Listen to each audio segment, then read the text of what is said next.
Hi everybody and welcome to the Inside the Ropes Raw Rundown, exclusively here on YouTube. And I'm Robert Duffin, and I'm here as always with Kenny McIntosh. No snide adjectives will be used in the description of Kenny. I'm not that cheap. I don't use cheap insults. So Monday Night Raw happened, and if you were to ask me what Monday Night Raw would ever share with the movie Speed 2, I would assume maybe Sandra Bullock would guest host. Not that they could both be subtitled. Cruise Control. Because that's kind of what it feels like they're on this road to WrestleMania. So, Kenny, how are you? I'm good. I was looking earlier on at the comments by Ted DiBiase from Monday Night's Inside the Rope, which is always nice to see a mention. We got mentioned in the new edition of Fighting Spirit magazine, and with this edition of Raw, it kind of, to me, did what you thought last week was going to do, which was just kind of be just there, like not really do much. Like last week was quite a packed show and so much going on, but this week it kind of seems like we pretty much could like not do a rundown, pick it up next week, and there's not really that much that you needed to see for continuity. No, unfortunately not. But I'll be honest, I am concerned with one of the story's directions heading into WrestleMania, and just the fact that once again, another one of the WrestleMania main events has kind of been left in the dust, which we'll get to when we talk about the opening segment. But just some quick plugs to start, because usually put them at the end, but maybe that their live cycle make all the way through for some reason. So if you want to check us out, then do so at Inside the Ropes, or you can tweet us at our personal Twitters, at Robert M. Duffin and at Kenny MC1985. You can also Facebook us, facebook.com/The Inside Network, or simply search for Inside the Ropes, hit like, and join in the conversation. I can't imagine we're going to have any kind of heated discussions, as lit up the Twitter a little bit last night regarding the Andre the Giant Royal Rumble, but maybe we will. I don't know. We'll see how this goes. I only have one thing actually, and we'll get to it, but I'm just curious. I'll not say what it is, but there's one thing that I feel very strongly about from this show, and I wonder if you would know what it is straight away. Is it to do? What's it to do with? Can you say that? No, because that would kind of give it away. But there was just one thing that kind of irked me a little bit, and I was a bit confused by it. But we'll get to it. And but I just wondered if you knew straight off the top of your head. But it's fine. Is it to do with Ryback? No. Okay, right, I'm going to stop guessing because there's no point. Because there were so many things that you could probably take umbrage with if you wanted to.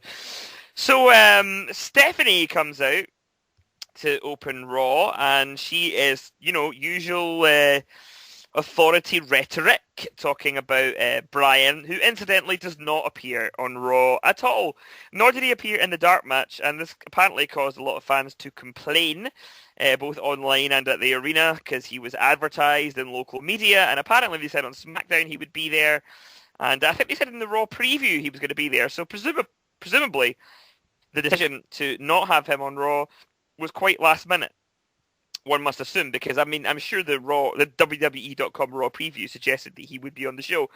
I don't really have an issue with him not being there, other than any Raw without Daniel Bryan is, a bit of a struggle for anybody that enjoys his stuff. But anyway, so my first kind of real worry about WrestleMania comes once again with this segment. So Stephanie comes out. She's very, very good. Brooklyn starts a very rambunctious CM Punk chant, but that dies out eventually. Out comes Randy Orton when Stephanie suggests that Triple H will be successful in his search or fight to be the WWE champion at WrestleMania. He kisses up to Stephanie, Triple H, but does suggest that he will beat them both. Well, he'll beat Triple H and Batista. And then Batista comes out because he's obviously insulted by this and he's annoyed with everybody. Dave Batista can do a lot of things, but he cannot ad-lib, fortunately. Stephanie actually out-promos him by making fun of his mic not working. He seems to be genuinely rattled by the microphone not working, and Stephanie makes fun of that, and she's actually pretty good in this segment. Lots of moaning and deal with it. And I saw, actually, Batista's sporting a new T-shirt, and are you not surprised that it doesn't say "deal with it"? I thought that was going to be like the real catchphrase, but maybe he's just sort of going with that. So yeah, the ad lib thing. I guess he's just told, you have to insult Stephanie, and he starts talking about people drooling on her, and like it smacked of like he was trying to say something to insult her with regards to sort of being a bit of a whore, but he couldn't really think what to say that was PG, so he ended up saying this, and it just came across as like, this isn't as funny as you think it is. It's certainly not as funny as bad actor of the century Randy Orton seemed to think it was, given he was literally, well, he wasn't literally, he was figuratively busting a gut on the ring mat at Dave Batista's hilarious joke. I hate to imagine what these two are like if they go driving together. It must be painful. Stephanie gets upset, slaps the glasses right off Batista's face, and Batista spears Randy Orton, or whatever you want to call that thing that he does, the flying cuddle, and rips his trousers, which became the most significant thing to happen on Raw if you paid attention to Twitter. And I generally thought that this 15 minutes was, well, I just think that Stephanie is the most over heel of the three, and unfortunately she's not in the main event at WrestleMania. And I think that while last week's segments with Bryan and Triple H were excellent, and Triple H is really stepping up to the plate, once again we're in a situation where Batista and Randy Orton are afterthoughts. And I don't really think that anyone really cares about what they're doing or saying. And Triple H Bryan has not only become a match people want to see, but it has actually leapfrogged in significance. I mean, the fact that the winner of that match gets to be in the match with Batista and Randy Orton feels like an afterthought. And right now, I don't think anybody would complain if somehow they just made Triple H Bryan for the title, because there's heat there and people actually care about it. I don't know what you thought, but I just thought that Batista and Orton kind of didn't really convince me 2 weeks out from WrestleMania that they're really going to be impact players when it comes to this main event. I don't think people really cared for it that much. No, I don't think people did care that much. I enjoyed it a little bit more than maybe you did. I thought the thing with Batista making the comment, the thing about Batista is, and this depends how much realism you want to put in it, he has a genuine gripe, which you believe that he legitimately has, because he thought he was going to come back and win the title and always going to be rosy, and it's not been. So I believe in what he's saying, and I believe that he believes it. Oh no, yeah, that stuff is fine. Which is why I think that he's got a good I think he's fine post WrestleMania. Like, if Bryan wins the title or not, it looks like Bryan and Batista would pretty much be the program. Orton's the one that people should be worried about, because he just he's more of an afterthought than Batista, because this segment turned into Stephanie versus Batista rather than Orton versus Batista. And yeah, you're right. I mean, like, in terms of the line that he was doing, I mean, the thing with the mic was strange because, I was listening to a couple of podcasts today, and but not even not Meltzer or Keller, like just some other podcasts, and it was just like people just completely shitting over this show, like all of it, and like, oh my god, I can't believe I had to sit through it. It's like, well, if it's really that bad, you don't need to watch all of it. Like, if you really are hating it. But I thought Stephanie was really good here.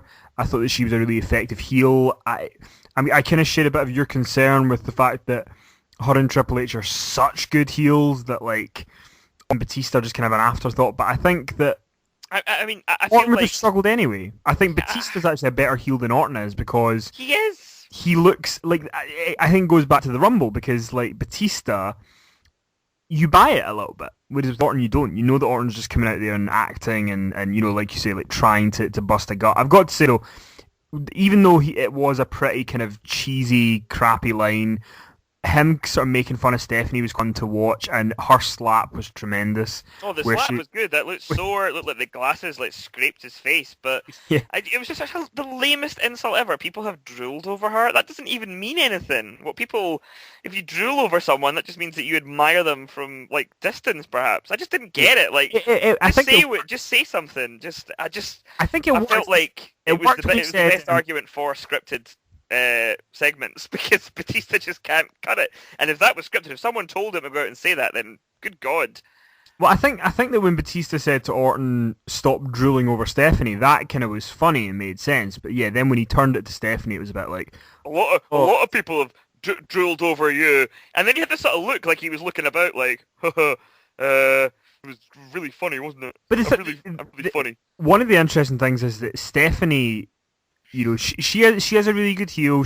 You can tell she's enjoying this role a lot, but you know, she seemed to when the whole mic thing happened, and I don't know how much of that's legitimate or not because I wouldn't put it past them to fake a mic error for a segment, but it seemed like Stephanie just gave Batista this really big dressing down.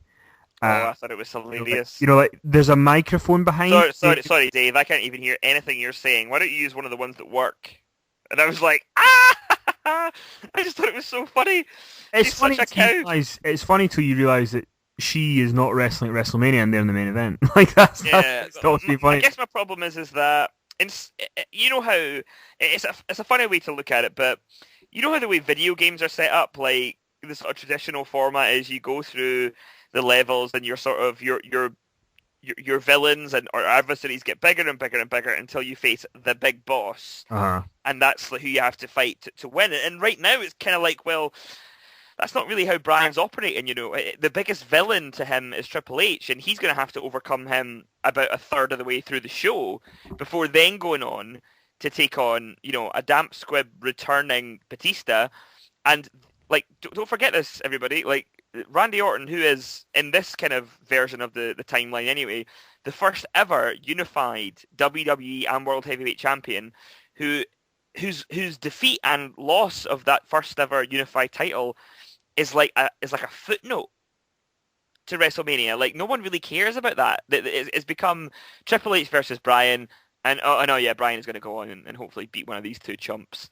And unfortunately, I think it'll prevail through. I think everybody's going to be so behind Brian and rooting for Brian so much that Brian's presence in that match is. I feel like it needs to be a 50-50 thing. Like, you have to want to see the champion lose as much as you want to see the challenger win. It's always better in those types of situations. And right now, Triple H is the guy people want Brian to beat.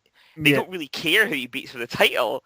And I just think that that's kind of backwards. But moving on, I wondered if this is the thing that annoyed you. I mean, I could say this for every segment. There was a four-way for a shot at Big E's Intercontinental title on main event. And this was between Alberto Del Rio, Christian, Dolph Ziggler, and Sheamus. Four guys who I actually think could build a really good IC division if they wanted to. Del Rio and Sheamus particularly could probably have really good runs with that IC title if they, you know, have any desire to do anything with it. Of course, the thing that I find really curious about this is that, like, these guys are all going to be involved in a different match at WrestleMania. I don't really know why, you know, 2 Raws before the big event, they're sort of doing this little kind of mini storyline where, like, we're supposed to pretend that they care about the Intercontinental title. I just don't. I mean, unless it's just to drive people to the network to watch main event. I don't really think it will. It was a really good 4-way. I don't really understand why. I just don't understand why Dolph Ziggler's in the position that he was in. I also thought that, see that thing, what was it? He did like that top rope facebuster. Mm-hmm. And then Sheamus kicked out, and I was just like, bullshit. Like, that should never have been a 2 count. That should have been the finish. And if that's not, and I just mean, like, that was a kind of a high impact move that you don't usually see anybody do in the WWE. You know, in an indie show, that could be a spot in the middle of a match for a 2 count. But I just was like, what? When that happened, I thought, right, wow, Ziggler's got this. And then he didn't. And I just thought it was bad. I don't know what you want to call that. It's not bad booking. It's just kind of bad thought process that was a good idea to do that move and then have Sheamus kick out of it. But in the end, Christian apparently is the opportunist because everything he does, they have to relate back to the fact that he once tag teamed with Edge. And he's going to fight Big E on main event. I thought it was a really good match. I was watching this going, why can't this be at WrestleMania with Big E in the match though? That maybe take out somebody like maybe Christian, sorry, and pap him in the Battle Royal. I mean, there's no reason why this wouldn't have been a really fun four-way for WrestleMania. But is this what bugged you? No, you didn't get why this had to be here. This wasn't what bugged me, but yeah, I agree with you. I think these four guys could be a good addition to a sort of IC division. But the problem is, and I know that by me, we mentioned on Monday that I'm more excited to see a Battle Royal than I am to see an IC title match. I think that says more about how crap the IC title is than how good a Battle Royal is. Well, the IC title isn't crap. Well, the handling of it. The handling of it. Because to me, if you were going to do this sort of four-way, and I don't for a second think that this four-way was planned in any way before they started putting this Raw together. Now, if last week on Raw or SmackDown you'd had backstage vignettes with, Christian coming up and saying, I remember watching Randy Savage as the IC champion, then you had Ziggler, I remember Shawn Michaels, Sheamus, Hulk Hogan, no, not Hulk Hogan, Warrior, for example. All these different ones, if they had sort of started putting their perspective on why the IC title was important to them, and then they had the four-way, I'd have bought it. But yeah, I mean, didn't have that. But then the thing you were talking about with Sheamus, which is interesting, is that when Ziggler did that move to Sheamus, there was not even a % of me that thought he'd pin Sheamus, because Sheamus is so protected. Like Sheamus, if you watch WWE matches, you'll notice that Sheamus doesn't lose clean to people, very rarely. No, yeah, you're right. He very rarely loses clean, and they're very protective of him, but they're not protective of Ziggler. Ziggler's very disposable. 1 week he can fill the void. And I wish I don't understand with regards to. I got it about a year or two ago with Sheamus, but I don't think that necessarily losing hurts him much now. I mean, I like Sheamus a lot, and I'd be all for. I really hope if I have any kind of wishes, maybe we'll do a VIP podcast on our post-WrestleMania hopes, things we hope they will do. It might be quite fun. I would really like them to re-energize the Intercontinental title with the guys who would usually have competed for the World Heavyweight title. Basically, all these guys in this match. Like, you could have a brilliant IC division. If it did. And you know what? If you want to know about, I mean, Robert is. It's funny because a couple of weeks ago on, I think it was the main Inside the Rope show, Robert kind of made this sort of, passionate speech about how he was going to sort of drop the hope that Daniel Bryan would be involved in the main event, and he'd sort of. No! I made the passionate speech about how much he had to be in the main event, and then the next week I was like dejected. Yeah, so I mean, you're dejected one. You basically said, I am no longer going to wish that this company are going to do different things. I'm just going to watch it for what it is. You kind of admitted defeat at one point. Oh yeah, I absolutely did. The shoe's kind of on the other foot now, because if you go and listen to Monday's show and our debate of the Royal Rumble, Robert's the one that's sort of, frantically defending the Intercontinental Championship and how it should have a place on the WrestleMania card. And not even just that, he's talking about other undercard matches as well. But I'm kind of the viewpoint that I don't really care about the Intercontinental title anymore, and a Battle Royal appeals to me more. And I think that really says more about the positioning of the IC title than it does about a Battle Royal. It's not even. I hate to get into this because this could just go on, but it's not. It's actually about the style of match. It's not really so much about the IC title. I would just much rather see, like, just for example, just say it was Del Rio, Ziggler, Sheamus, and Big E if we must. I'd just rather see those four guys get 10 minutes on the WrestleMania card, put together a really fun four-way, than just see 30 guys, punch each other for 10 minutes and then all fall out and it's kind of all indecipherable. It's just about the style of match. I also don't think that the WrestleMania card is so stacked that they couldn't do something like that, And I mean, they are. I mean, for an 8-match show, there's an awful lot of filler, as we'll find out later on. We'll get to that later. But yeah, I think that when Christian came in at the end, it fit his character for him to run and get the pinfall. Oh yeah, no, it was.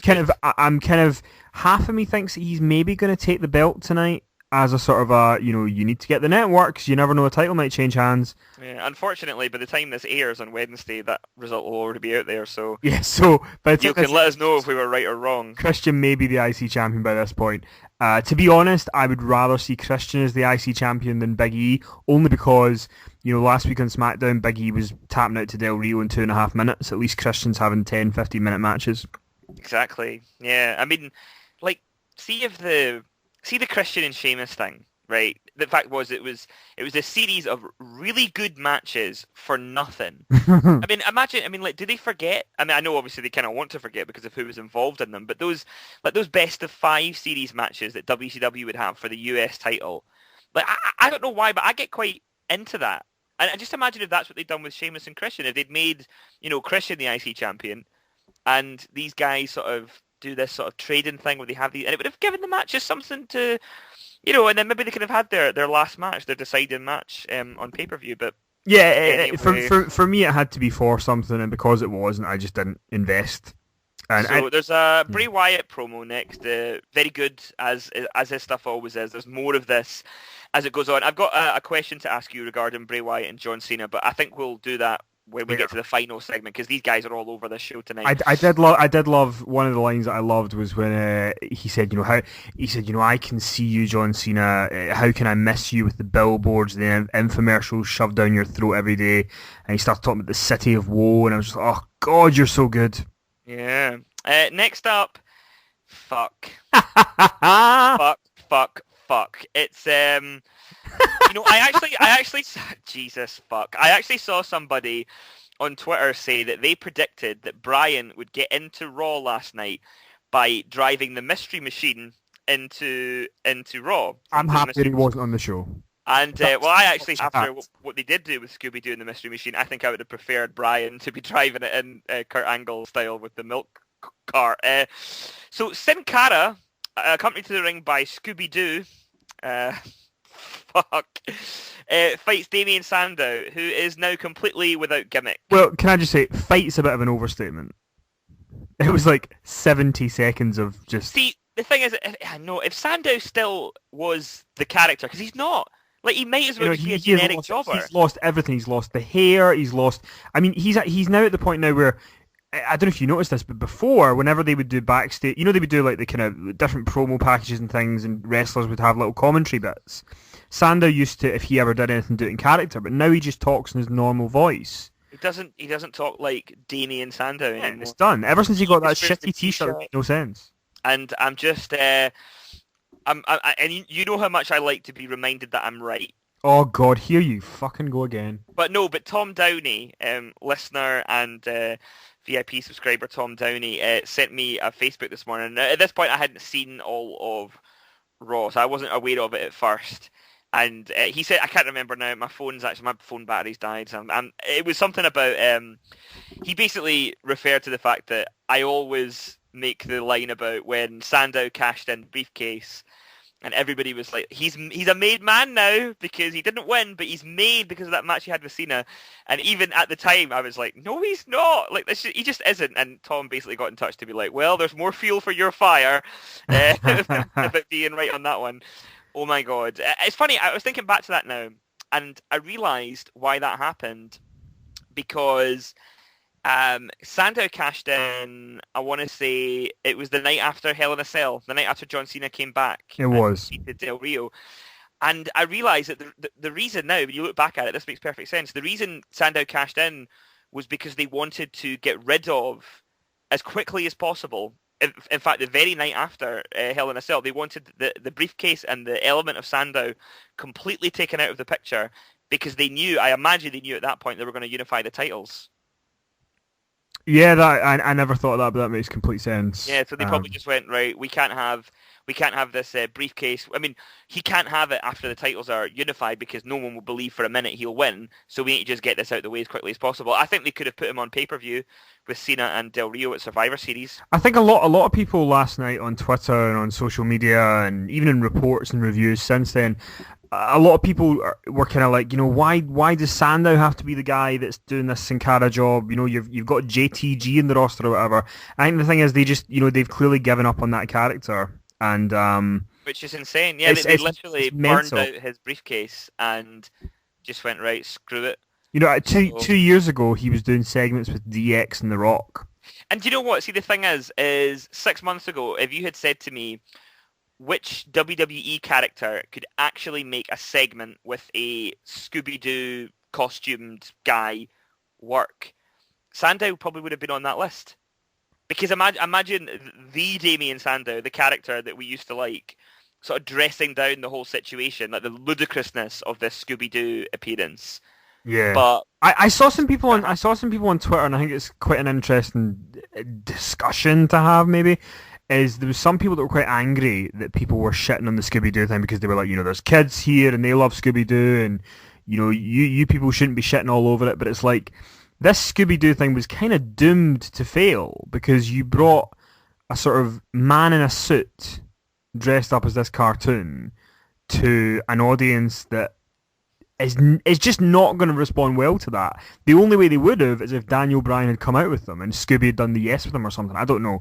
But there is like next to nothing that would have made people buy into it, because essentially what I felt as soon as I saw Scooby Doo, in inverted commas, get out of the van, I was just like, that's a man in a suit. I don't even think kids would have thought that much of that.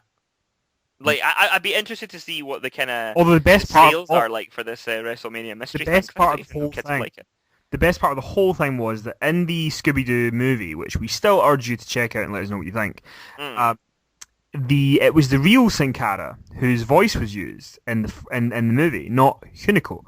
And apparently during Raw last night, the real Sin Cara started, I don't know if he was drunk, he had a couple of glasses of vino or whatever, but he started tweeting Stephanie and Vince and Triple H and just shouting, fraud, when Hunico was out with Scooby-Doo. So, I can't believe, I mean, the thing is crap. The stuff they did with the Muppets works because, I mean, the Muppets are, well, one, that is the real characters. It's not like, I mean, Scooby-Doo's an animated character. This is a guy in a suit. The Muppet puppets are the Muppets. It's like it always reminds. It's like when you see people in suits dressed up as the Simpsons. It's useless. Yeah, it doesn't make any sense. Like, what they should have done, I mean, I know this would have been expensive probably, but if they could have done some kind of animated thing, like where he's in the scene, like he's in a backstage thing, but he's an animated Scooby-Doo, like maybe something like that might have been fairly inventive. But yeah, it was absolute dross. It was awful, and it's not up there with something like the Muppets. But I don't think that Scooby-Doo is quite as beloved by everybody as the Muppets are. But there we go. Next up, Los Matadores with El Torito versus Ryback and Curtis Axel. Well, I tell you what, Michael Cole, I know you tried to sneak this little information nugget into this match in your commentary and hope that we wouldn't notice. But in case you missed it, and we wouldn't begrudge you if you did, they announced during this match that Ryback and Axel will face the Usos for the tag titles at WrestleMania. So have a look at that list of people that are in that Battle Royal. And remember that Ryback and Curtis Axel, two absolute black holes of charisma, are going to be in their own featured match. And everybody else has to share the Royal Rumble with each other. Not the Royal Rumble, sorry, Royal Rumble. I really hope that they add the Real Americans to this. I did notice that when they brought up all the competitors for the Battle Royal, Cesaro and Swagger weren't in the graphic. Yeah, no, they're not. I'm pretty sure that the plan is to put them in the match. I think that'll be announced on SmackDown. Maybe. So that would brighten it up a little bit for me. So Ryback and Curtis Axel, who have just been announced as the number one contenders for the tag titles, then lose to Los Matadores, who are not on the WrestleMania card, thanks to interference from the Shield, who Ryback and Axel are not wrestling at WrestleMania. So I don't really know who was supposed to look good coming out of this. I know that the Shield attacked Ryback and Axel because they were involved in the beatdown of them on SmackDown, but I don't get why you just announce Ryback Axel as number one contenders, then have them lose to a team that are nowhere near getting a title shot because of an attack by a group who are not wrestling them. Yeah, I'm kind of 50-50 on this, because on one side, yeah, why are these two guys who are already questionable as number one contenders being pinned by a joke team? But then the other side of it, I did like the continuity that the Shield were there for revenge against anyone that wronged them on SmackDown. So that made sense from the Shield's perspective. But it just kind of seems like the Shield's match, or the Shield in general, are thought of as more important than any sort of tag title match. And yeah, it was sad. It was filler, but I think it was filler that I just think there was a way to do this where Los Matadores didn't need to beat Ryback and Curtis Axel. Now, John Canton, who's a friend of the show, he always talks about this, and I'm kind of starting to agree with him. It never used to bother me, but it's starting to really get up the crack of my arse now. is that the roll-up is the finishing move of Doom. Is this the thing that annoyed you? No. It's just an aside. But the roll-up never used to annoy me, but it's like it really is starting to be like a very regular thing where people lose via roll-up, and like I mean it's not really that believable. No, like, I mean the there's roll-up a rare victory, situation where that works. Like it should be one of those things, where, and also nobody puts any kind of force on it. Like it's almost like, well, if you're rolled onto your back and your legs are in the air, it's almost impossible to get out of that situation. Like remember, like the famous, like if there is such a thing as famous roll-up victories, like Savage rolling up Flair, where he has to hold the tights to beat him, and all that kind of stuff. You know, like or oh god, I can't think of another one because there aren't that many of them. But I'm drawn to something like remember when The Miz pinned Orton when he cashed in Money in the Bank, and he really put like his body weight on Orton to show how much he wanted to keep him down. And I think people, it's the little things people forget about. And I just think that the roll-ups are so lazy. Like, just lazy. Yeah, no, very, very lazy. I agree. But we, yeah, so I guess up next we've got the sit-down interview. Indeed. Michael Cole and Triple H, who normally do their weekly interview on WWE.com, but Michael Cole decided that this week it would be important enough because of the events of last week to have it on Raw, and Triple H agreed. Basically this comes down to Michael Cole saying that perhaps what Triple H did last week to Bryan was crazy over the top, and Triple H calls it on his faux shock. I think he calls it like your sort of fake shock at things. And I actually really liked Triple H's explanation in this promo of, you know, you all wanted me to do this, and suddenly when I agree to it, you don't want me to be the wrestler that I used to be, because this is what Triple H would have done years ago. He would have tried to annihilate them, and I quite like the continuity of, you know, they kept wanting him to become Triple H the wrestler again, and he was trying to say no, and now they've sort of let themselves in for it. And I thought Triple H was good in this promo. It was good heel heat. The reality era thing. Well, the thing is, I'm not trying to be Smarky McSmarkerson, but it did make me laugh a little bit, just because I sometimes I don't think these things because I believe them. I can follow the brain pathways, the synapse snapping of the IWC sometimes. I can see how they're going to interpret stuff, and it just makes me laugh because Triple H is great in this segment. I actually, like I said, I think he stepped up to the plate big time. He has become the guy that he was, 10 years ago, 15 years ago, and unfortunately that also means that he's completely overshadowed the guys that he is playing second fiddle to, technically, because of the layout of the card. But he says the stuff about the reality era. I just had to laugh because, well, this term is about 2 years out of date, and it was first coined by people such as, I can't remember his name now, David Lagana, I think, was one of the people to coin this, along with David Shoemaker at Grantland, when the Summer of Punk 2011 happened.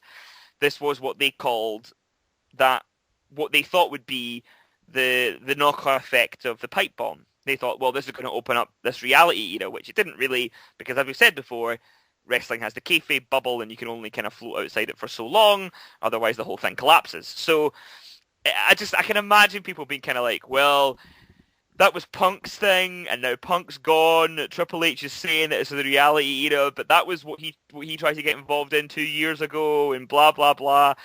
And he's just kind of reappropriating it. I feel like it's kind of like, well, yeah, everyone's now been using this phrase for about 2 years, like sort of desperately trying to peg.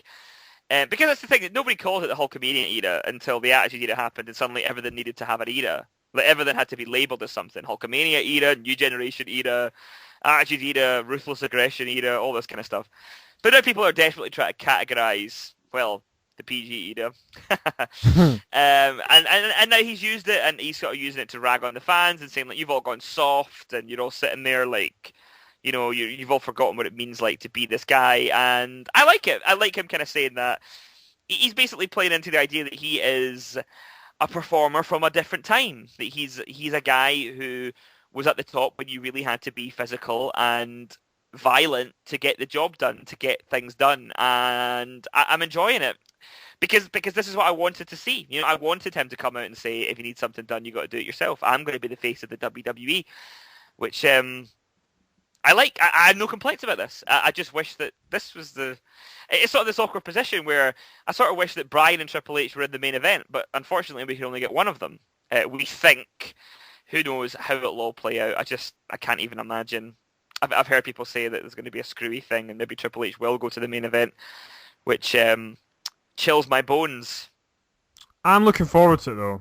I'm looking forward to it, but I just think that, I mean, they've got to know that if Triple H goes over Bryan, then everything they've done in the past few weeks will be forgotten about and that crowd will go crazy.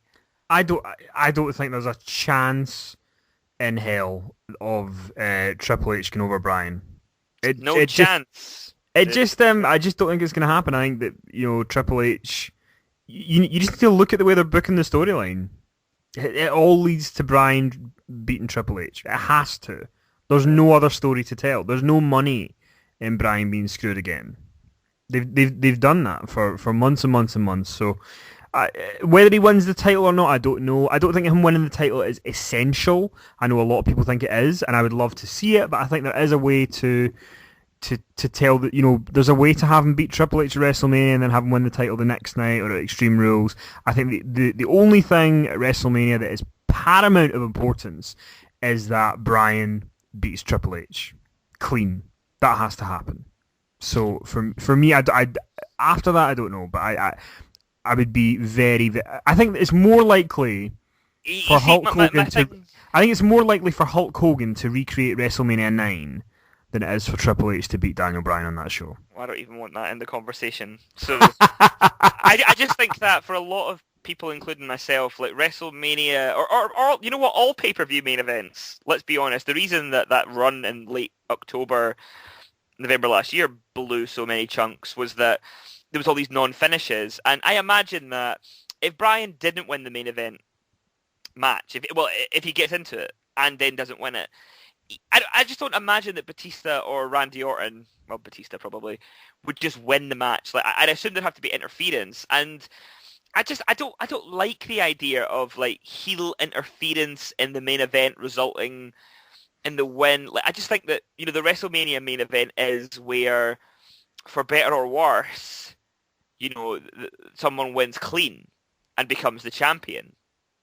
And I kind of think if you look back at any WrestleManias that have featured interference in the main event, those matches are like it's always remembered that happened. Like, I think of Triple H being the first ever heel to win the WrestleMania main event and retain his title at WrestleMania 2000, and people kind of shit on that. And I know technically WrestleMania 17 ends with a heel Austin winning thanks to interference from Vince. That was a colossal event. It's not going to be a shock if Triple H tries to stop Bryan winning this match. But even that match, as beloved as that WrestleMania 17 is, and that match is, everybody always says, oh, well, but, there is that ending. I could have done without the end. Retrospectively, people hate that finish because of the way that it went down. So I just hope that if Bryan doesn't win, that it doesn't feel like the end of a Raw. Like, I want it to feel like WrestleMania. I don't want it to feel like the end of Monday Night Raw with, run-ins and all this kind of stuff. And hell, you know what? If the New Age Outlaws are somehow involved in the main event of WrestleMania, I'll probably set myself on fire in the New Orleans Superdome. I will burn myself alive and take down people with me. No, not really, but... So what section are you in, Robert? Just so people know to stay away from you. Like, come on. I mean, that's the thing. If Triple H gets involved, he's bound to bring his lackeys, and that just... I mean, I just don't want it to feel like WrestleMania 15 with, like, Triple H and Kane and the nobody wants the Godfather and Test teaming up again. Oh, well, I was just referring to Triple H and Kane, but yeah, definitely no. But no, it was D'Lo Brown and Test. Oh, yeah. Schooled! I just schooled you on WrestleMania trivia.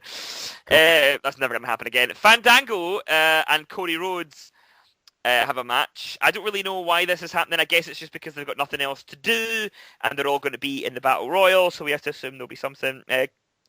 This was okay. I mean, how many times is Summer Rae going to carry on? She's got a sore ankle. Good God. And if you notice that, like, every week, if anyone shows her a modicum of attention, she's, like, legs spread, ready to go. Every week. can't imagine that's far from the truth. I guess this is kind of just strange. What I thought was quite odd was that the whole reason that the fake hurt ankle thing works as a spot because she as a villain is preying on the good nature of the babyface. Like that's how that story works. And Goldust just dinghies her. Goldust is like, whatever. Like she falls over and is like, oh my ankle, oh no. And you presume Goldust is meant to be like, oh, are you okay? And then he gets hit by somebody or something, right? But like him and Cody are just like, yeah, whatever, love.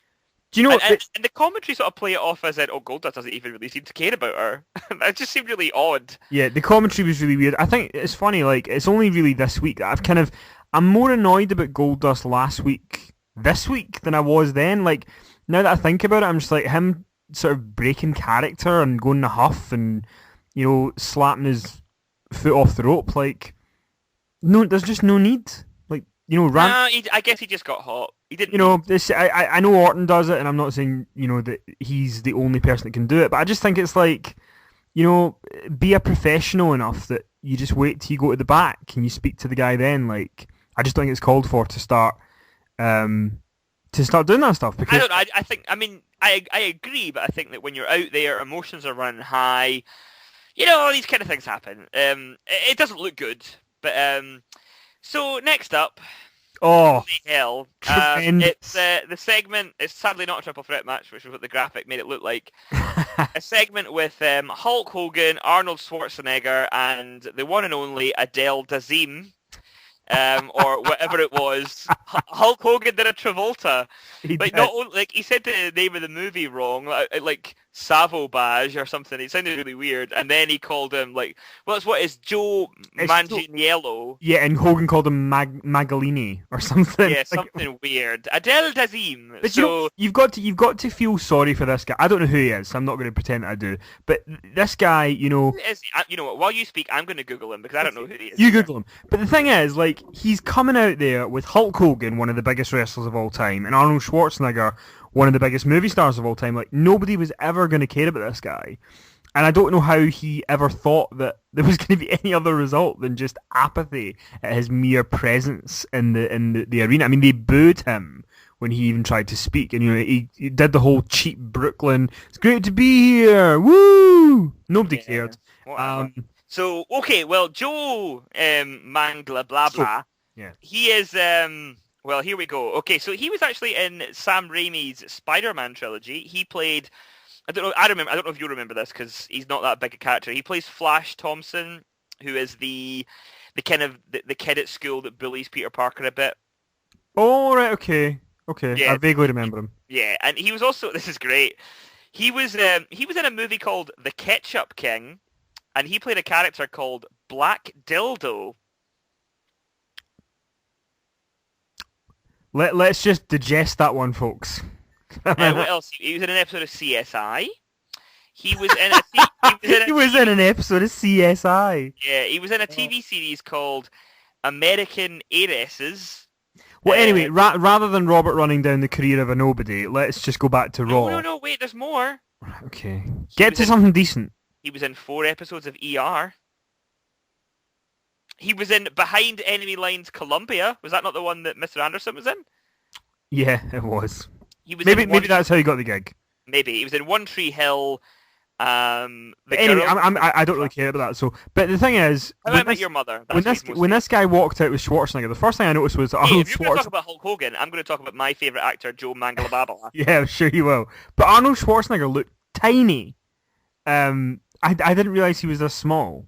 Or maybe this Joe guy is so tall. But anyway. Well, I think the Joe guy is pretty tall. I thought that they did a really good job by, because I remember when last week they announced that Schwarzenegger was going to be on the show with this Joe guy, I was like, God, what are they going to do? But putting them with Hogan kind of made sense. And like the fact that Schwarzenegger had met Andre before kind of was like a nice tie-in to the whole, like, Schwarzenegger basically asking for a place in the Battle Royal, which, fucking Justin Gabriel's in it, so you get a chance. But I liked the segment. I thought the thing about Schwarzenegger is that he tries. Like, he is very trying. He might not be the most interested guy about wrestling, but like, he was putting over Bruno and putting over Hogan, and he did the job. And then we got the Miz coming out, and again, I mean, if this was the way for Miz to turn heel, there's worse ways to do it.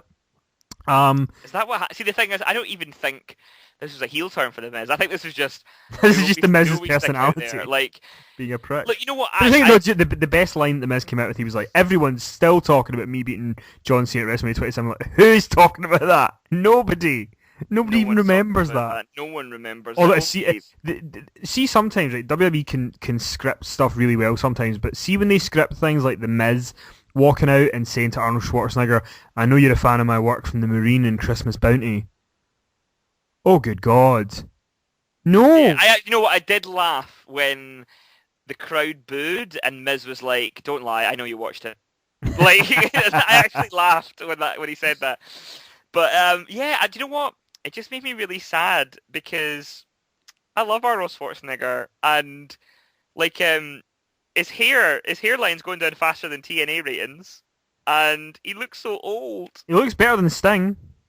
No, he doesn't. Like, he just looks like a shorter version of Sting, really. No, he doesn't look as... Sting looks better. Like, Schwarzenegger looks fucked. And I feel really awful. And he's going to be a Terminator again soon? I still go see all his movies. I'm not going to lie. Like, I really like the last... Are you going to go see Sabotage? Well, maybe this will be the first one I'll skip. I just think that... Like, I just was like, oh no, he looks worse than Hogan. But I just thought Hogan looks really good. He just can't move. That's... Yeah, like Hogan in terms of 80s relics, you know, Hogan's right up there. I mean, you know, Sylvester. I mean, nobody will ever look. Sylvester Stallone looks like a cheese toastie that's been thrown against the wall. You know, like he looks awful. He's all melted and dribbly. No, Sylvester Stallone each year continues to look more and more like his mother, which is the most alarming thing. Yeah, Jackie. But yeah, no, I like the segment. Sad. I was like, this titan of a man, this titan of action cinema, looks like a shriveled old fogey, and I just feel bad. I liked you know, Arnold giving him a backhand and Hogan flinging him out the ring, and you know, it was a fun segment. It was fine. I thought it was one of the better uses of celebrities they've had in a while. So yeah, it was fine. But funnily enough, I love how... You know what? On a show where Scooby Doo manages Sin Cara, Arnold Schwarzenegger pimp slapping The Miz is more than acceptable. Exactly. But then it's funny because right after this, WWE, you know, if they can ever get in on something that's popular, so they start showing newspaper clippings of The Rock as Hercules and play his music as if like, oh, here's The Rock, you know, he's still a big part of the WWE. Yep. I actually, against a better judgment, I actually do quite want to see the Hercules movie, but there we go. That's all I've got to say about that. You probably like Dwayne Johnson as an actor, you just don't like him as a wrestler. I do. Like, I really like the Fast movies have got better since he was in them. I thought Pain and Gain was absolutely a despicable movie, but I thought he was really good in it. And yeah, he's great. He just can't play The Rock anymore, unfortunately. But he's really good at doing other things. So Titus O'Neil, how's that push going? He's fighting the Big Show. Right, we've established. Right, we're going to make a new rule. If Robert's right, he gets to say it 3 times, and then he can't bring it up again. But unfortunately, you're probably going to bring it up to the end of fucking time, knowing you. Mm-hmm. But no, so yeah, Big Show, Titus O'Neil, another match with 2 guys in the Battle Royal. Big Show beat him in a couple of minutes. Just very, very quickly, the thing that makes this funny is that this whole Titus O'Neil thing, like, it only happened at the Elimination Chamber, but doesn't it feel like a decade since he was like splitting up the primetime players? It's only been about 5 weeks. So... But also on Raw, just to kind of for clarity, they did announce a lot more names for the Battle Royal. Unfortunately, none of them are any good, but the updated list of participants, there are 26 people in the Battle Royal, and they are Mark Henry, Kofi Kingston, Cody Rhodes, Sheamus, Christian, Fandango, 3MB, Damian Sandow, Dolph Ziggler, The Miz, Goldust, Big E, The Big Show, Alberto Del Rio, Titus O'Neil, Brodus Clay, who's apparently still around, Darren Young, because he's not at a gay rally that day, Justin Gabriel, because he's still got a visa, R-Truth, token black, Rey Mysterio, token Mexican, Great Khali, token Indian, Santino Marella, Zack Ryder. Italian? Zack Ryder. Token jobber? And Sin Cara. Well, token movie star. Token movie star. So there's 4 more slots to be filled in the Battle Royal. I would like to see a few surprises in there. I don't know if we will get that or if it will just be... Yeah, like, I'll be honest, right? The one thing I've just resigned myself to the fact that I'm probably not going to love this, right? I'm probably not. You think? I think, right? Just because I just think it's not that it's a bad idea. Like I didn't really hate the idea. I mean, I thought it was a bit hokey. I didn't really believe it was to honor Andre, but well, I know technically it is, but I felt like they were just scraping for ideas to come up with this. That's ultimately why I don't like it. But I wouldn't nearly be so concerned about it if it didn't like take away most of the good mid-card wrestling. Like I didn't think this was gonna. I mean, I know people are kind of hoping for some NXT guys. I mean, that's clearly not happening now. And, maybe Rusev is going to go in. I still kind of think that could be a thing, but... I'll be honest, I don't mean this to like pick apart the Battle Royal, but I think... Oh, feel free. I think 3MB being in there is fine, because they're quite fun, and people do kind of get a kick out of them. But to be honest, I think Brodus Clay, Justin Gabriel, Kali, Ryder, and Sin Cara have got no place in it. Like, why are they there? I have no idea. But I wouldn't... I guess, if people are like, I want to see some old wrestlers in the Battle Royal. Well, don't worry, because they are going to be in the Shield match. So you'll get your fix. You'll get your fix of old fucks that no one cares about later on. Sorry, Road Dogg. So yeah, and then we got the Shield promo backstage where Dolph Ziggler Sr. where Triple H is like, it's cool, everything's fine. Well, you knew it was. So Triple H set up the match with the Shield and the Real Americans, which was good news for wrestling fans. And then I have to talk about this John Cena thing. Oh, I know, because I was just like, he's in a bathroom. I love it. Like the thing that I don't get about it is, most of the backstage segments, I understand why they've happened, right? So you see someone walking to the ring. I get it. Send a camera so we can see the guy walking to the ring. It's believable. They're doing an interview. Okay. I don't imagine Kevin Dunn being like, hey, someone go get the camera. John Cena's gone to wash his face.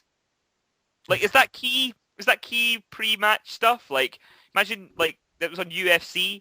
They were kind of like, we're just backstage now with Cain Velasquez. He's just been for a pee. He is washing his hands, folks. Washing his hands. His face too. Got a little bit of sore eyes. Just washing those face. Like, what was he even doing?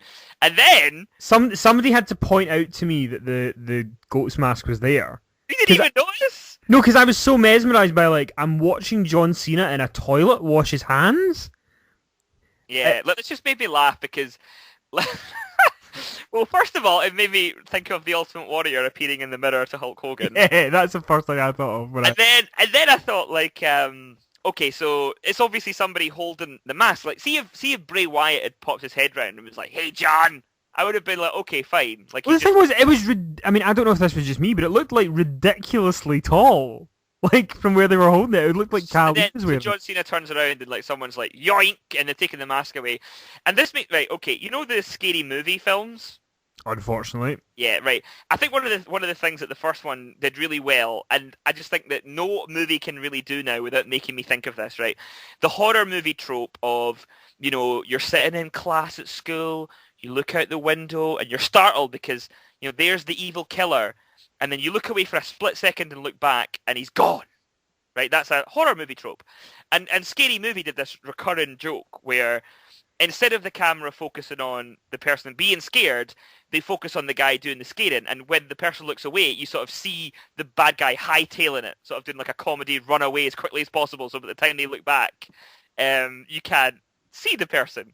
You see that the villain sort of going and running really quickly. and this is just what I thought. Because I'm like, John, whoever that is just around the corner. Like, just look around the corner. You'll see who it is. Like, you're not being haunted by a floating sheep mask. And I just thought it was the one kind of goofy thing that they've done that I'm not that kind of into. I was like, why is it? I mean, I guess it's supposed to be like John Cena's so unhinged. Well, it's funny because it kind of seems like he thinks he's imagined it. But they had that week where Cena basically tore him apart and was caught, saying he wore Hawaii shirts and singing Margaritaville, and then it seems like they just were like, no, we cannot have you do this. You need to be terrified of him. So they went from like it's like a bipolar thing where like 1 minute Cena's like I've got to wrestle you Hawaiian bastard, and then the next week he's like, oh my god, I've never been so terrified in my life. So, but I get it. I get what they're doing. It didn't work for me either. But what did But you know what? John Cena and Luke Harper was a really good match. It worked for me. Very good. I think the thing I love about Luke Harper is like he just looks mental.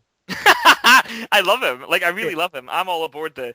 And he doesn't like. I'm a Luke Harper guy. It's funny because like there's sometimes I remember people saying before. I think it was Ric Flair said it. The thing that he always used to tell the Big Show was work like a big guy. Because Big Show used to try and work like a smaller guy. But the thing with Luke Harper is that Luke Harper works like a guy of his size, but also can do things that he shouldn't be able to do. But he just can, and it's great. Yeah, I really love him, and I just think that.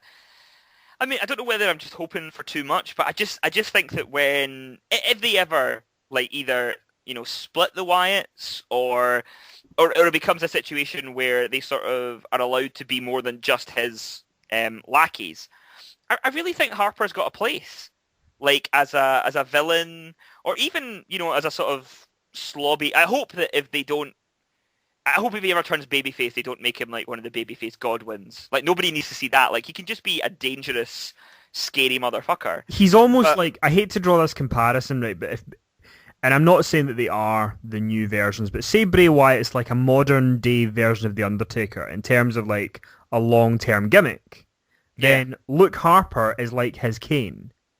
Like, in that he might not be as big as Bray Wyatt is going to be, but I think, yeah, he's definitely got a place. Upside down Sheamus, I don't think he would survive really without the Wyatts. Like, no, I really hope that Harper doesn't just get thrown to the bin. And I you know what? I see people talking about him in podcast interviews and things. Folk are noticing that he's as good as he is.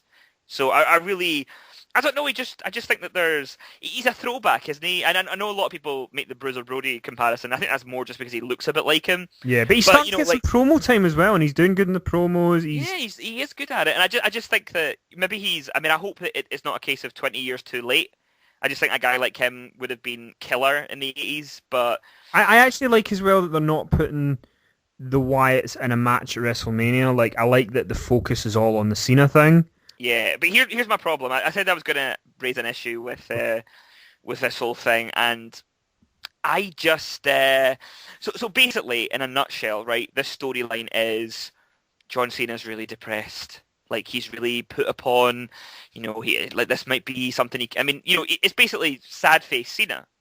Which we've seen before. He did it last year, going into WrestleMania. He only has about 3 emotions, so he does have to go back. Yeah. So he does this sort of sad put upon thing. Now, the finale of this match, where they tie him up in the ropes and put the mask on him and Bray cackles like a madman, is great. Show. But I sort of had it in my head, like up until last night, I actually thought that Cena was going to put him over at WrestleMania. And I don't see that now, I'll be honest. I think that either Cena goes over clean and overcomes, because that's the only story they ever tell with John Cena. He has one story, and whenever it's sad face Cena, when he's all upset and he's like, oh no, I just don't know if I can do this, he does. He either wins and that's it, or maybe he wins and the Wyatts attack him. I can foresee a situation where Cena beats him, but Bray, they attack him and they do something to him after the match, and then they kind of say, John Cena won the battle, but has he lost the war? Because I don't think Cena and Bray is a one-match pay-per-view deal. I assume it goes on to Extreme Rules. Yeah, I'm not, to be honest, I'm kind of with you. Like, I thought that one of our VIP subscribers, Calvin Berry, I was speaking to him the other day, and he said, Cena has to win. That's the story. And I was like, I don't think he does. Like, I think either of them can win. It's just the match. I feel like that Cena is so put upon, though. Like, he's not given an inch. Like, the Wyatts haven't given him an inch. The only way in which Bray Wyatt would win now after all this is if the Wyatts were to sort of help him. It were to help Bray, that would then kind of keep the story going. To be honest, it doesn't really bother me if Cena wins or Wyatt wins. I'm not really that concerned about it. I'm just concerned about the match being good and Wyatt. Oh yeah, I want the match to be good. And I just want Wyatt to go out, because the thing is, this is not me being a John Cena hater because I actually do like him, but he's not got a great track record of making guys look better. Like, I know people say, oh, he worked with Dolph Ziggler. Well, look where Dolph Ziggler is now. The Nexus, The Miz, Zack Ryder, like all these associations that he has with people who are not names yet, it just doesn't tend to work. But I think the thing with Wyatt is, the difference is that this time, like with The Miz, they weren't really behind The Miz.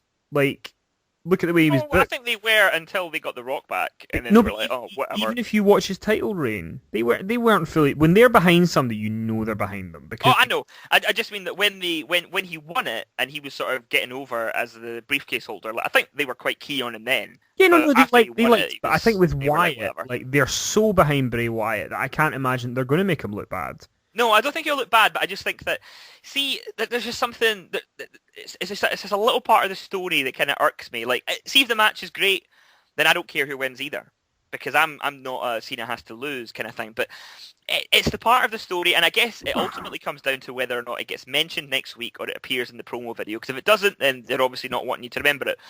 But that whole thing where Cena talks himself about being the gateway. Like he's like, for the next generation of superstars, I'm what they have to get through. Yeah. And when he said that, there's just a part of me that thought, I'm not being like, oh, John Cena needs to put him over. He needs to beat him. He needs to let him win. I just thought that him saying that kind of means that, well, if Cena does win this match, then it's kind of just re-establishing him as the unbeatable John Cena, that I will always be on top no matter what these young guys think. And I just think that not because I'm a super smarky guy or because I think John Cena should lose all the time because I don't like him or anything like that, because I do like him. I just feel that in this instance, if that's the story they're telling, I kind of would like to see Bray go over, because wouldn't it be a lot more interesting going forward if John Cena suffered the loss? Because he never loses. Like, wouldn't it be like if Bray Wyatt was the first guy that got under Cena's skin so much that he ended up losing on the big stage? Because, they always want to do these stories where Cena's like, oh, Cena's depressed. Because remember before the Rock match where he was like, I had the worst year of my life. I've main evented 2 WrestleManias and I won Money in the Bank and the Royal Rumble, and it's the worst year of my life. Well, you know what? That story would have been effective had he actually had a bad year, obviously. Yeah. So maybe it's time to really give him something.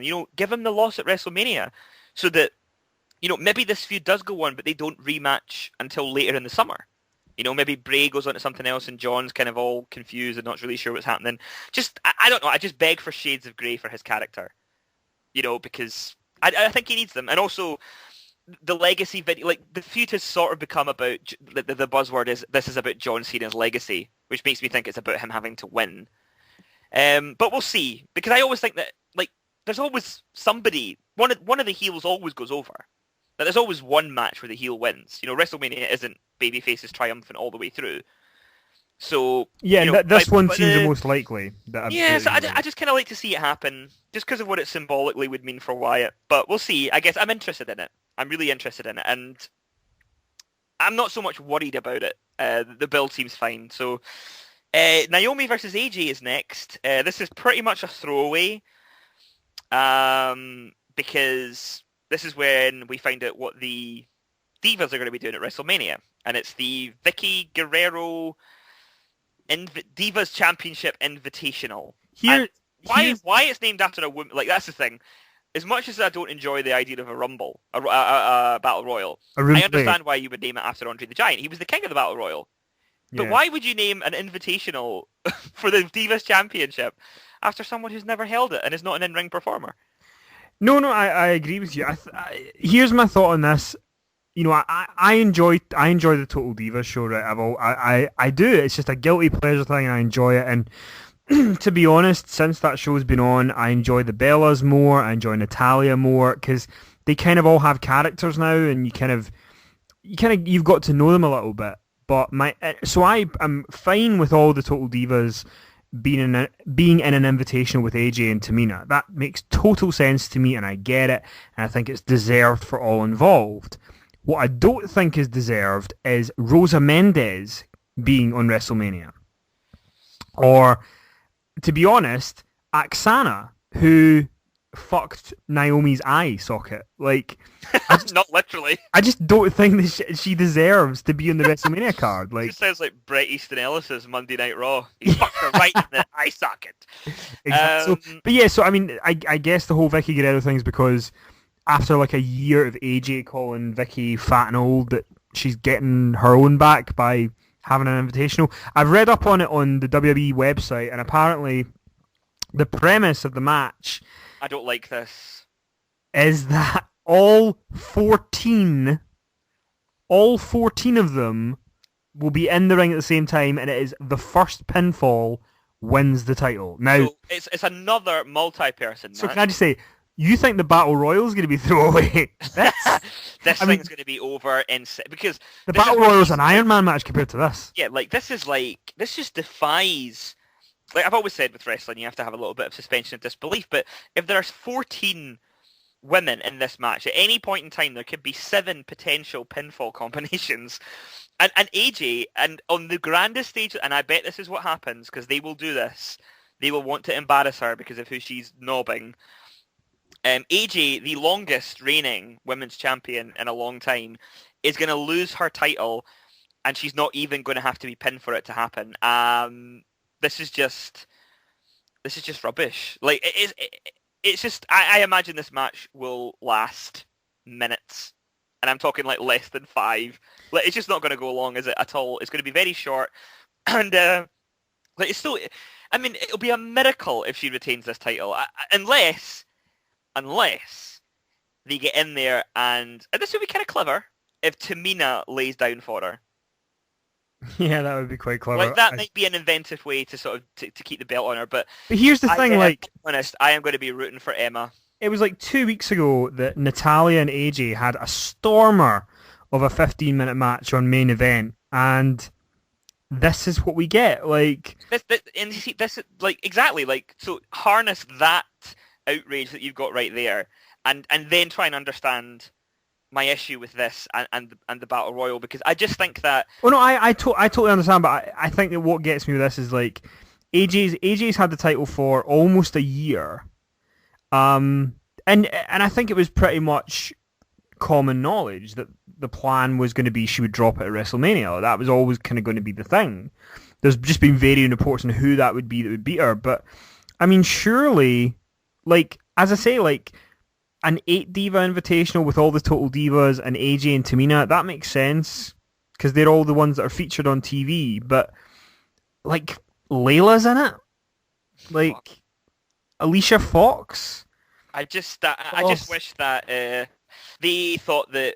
I mean, I know they don't, but I just don't understand that they think that quantity over quality. Like, I would much rather have, like you say, AJ and Natalia have a 10-minute great wrestling match than see 14 of them fumble around the ring, and you know it's going to be hellaciously embarrassing to watch for like 4 seconds or something. Like, did they just not?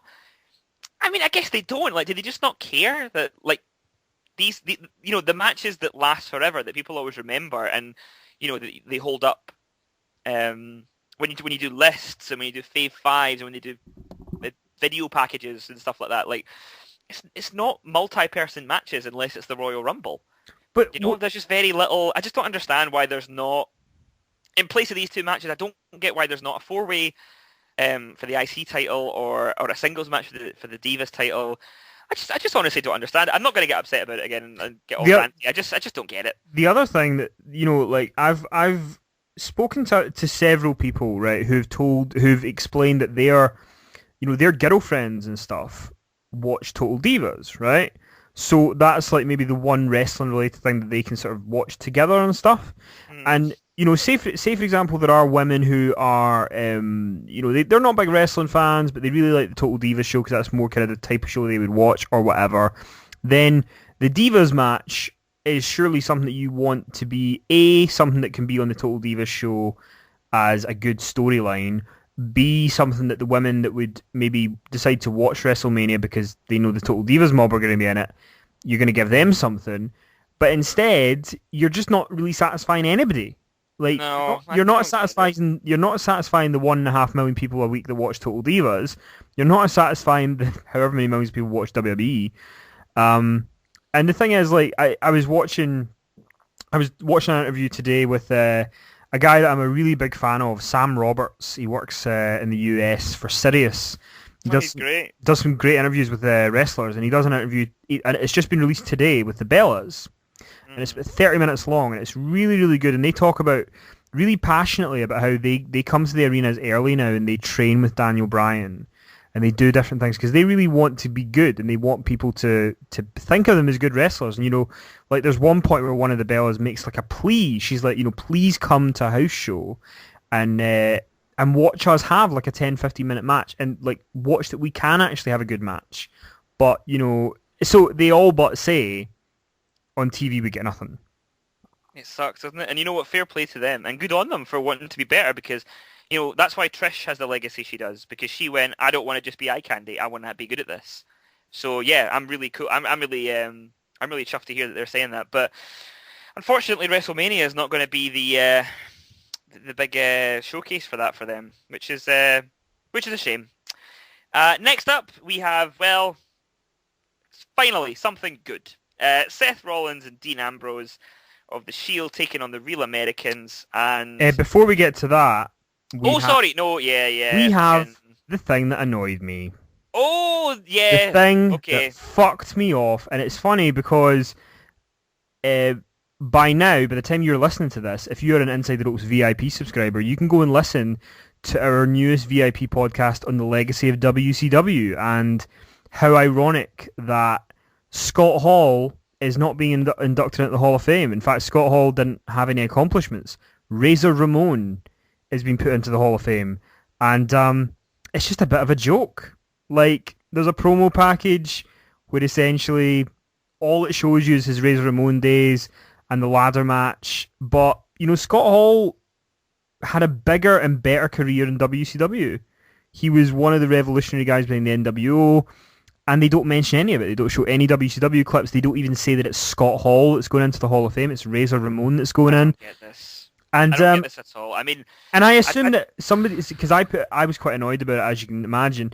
But on Twitter, I was like, why? Like, I just don't get it. It's really odd. And then a couple of people were tweeting me saying that maybe this is like because they want to put the NWO in at one point. So like, I've heard this, yeah. So does this mean like next year we're gonna have Diesel going in, and the next year it'll be Nash and Hall? Like, well, I've heard the Hall of Fame is not supposed to be a gimmick, but it is a gimmick. And but it's, I mean, this again, I don't want to be Captain Smarmo, but geez, you would think this Hall of Fame was like really not a legitimate thing. I just, I can't believe they're doing this, because it gives me no pleasure to go, I'm totally right not to be invested in this Hall of Fame. But this is like, why should you be when stuff like this happens? They make it look. I mean, I feel that the Horseman being inducted was actually a bit of a chink in its armor. Like, I was like, oh, well, that kind of makes it look a bit weird. Like, how can Flair be in twice? I get, put all the other guys in and have him with them. But, he can be like, well, I'm already in the Hall of Fame. But this is just bullshit. I saw a thing reported on a dirt sheet. It might be credited to PW Insider or the Observer. I don't know. I don't have it in front of me right now. But apparently the plan was they want to put The Rock in the Hall of Fame in 2015, and the NWO will not play second fiddle to him, so they would probably go in, and that being Hogan, Nash, and Hall will all go in 2016. Whether Diesel goes in as Diesel, well, you would think he'd have to now, but like, where does this end? Like, I mean, like, one rule for one, and I mean, like, well, so Mick Foley was inducted. Like, can he be inducted again as Mankind? Like, if things get desperate?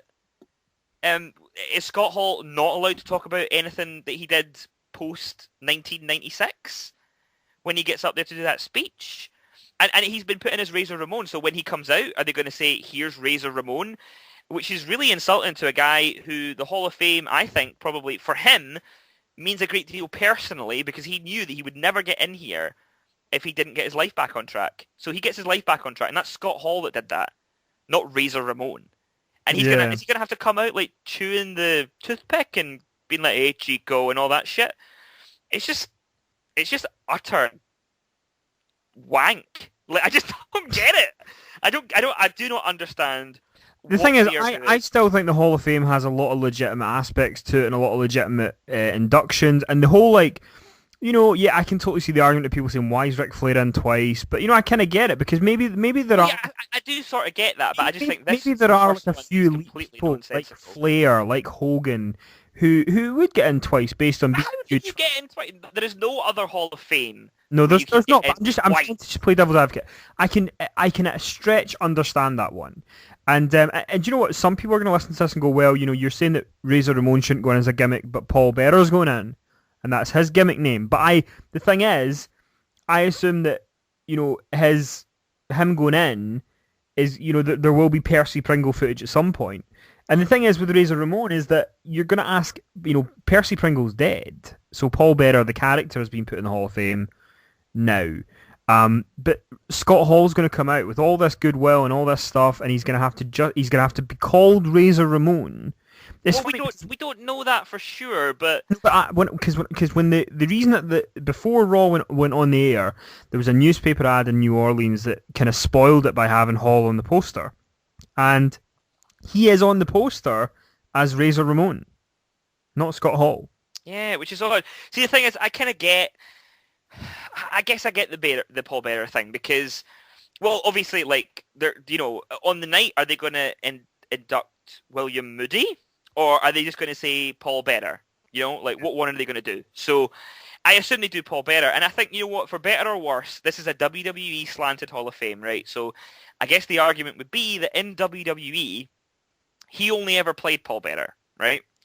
So I get that.